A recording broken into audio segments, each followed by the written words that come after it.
প্রিয় দর্শক, আসসালামু আলাইকুম ওয়া রাহমাতুল্লাহি ওয়া বারাকাতুহু। আশা করছি আল্লাহ তাআলার অশেষ রহমতে আপনারা সকলে অনেক ভালো আছেন।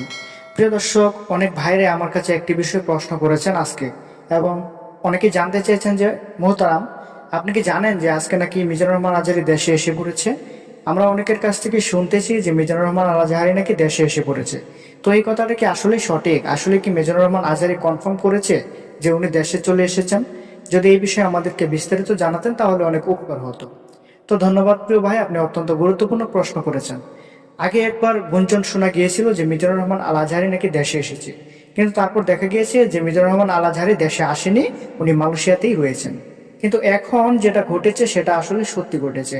মিজানুর রহমান আল আজহারী প্রায় 1 ঘন্টা আগে উনি তার ভেরিফাই ফেসবুক পেজ থেকে জানিয়েছেন যে আলহামদুলিল্লাহ, সালামতে প্রিয় মাতৃভূমিতে এসে পৌঁছালাম। পরম করুণাময় এই প্রত্যাবর্তনকে বরকতময় করুন।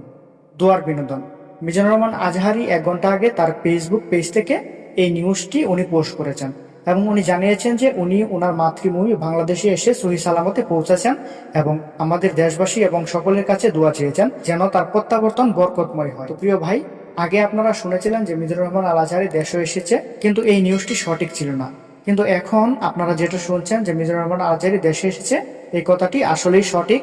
উনি আসলেই দেশে এসেছেন। তো আল্লাহ তাআলা ওনাকে কবুল করো, এবং আমাদের সকলকে দ্বীনের পথে এবং ইসলামের পথে চলার তৌফিক দান করো। সকলে ভালো থাকবেন, সুস্থ থাকবেন। আসসালামু আলাইকুম, আল্লাহ হাফেজ।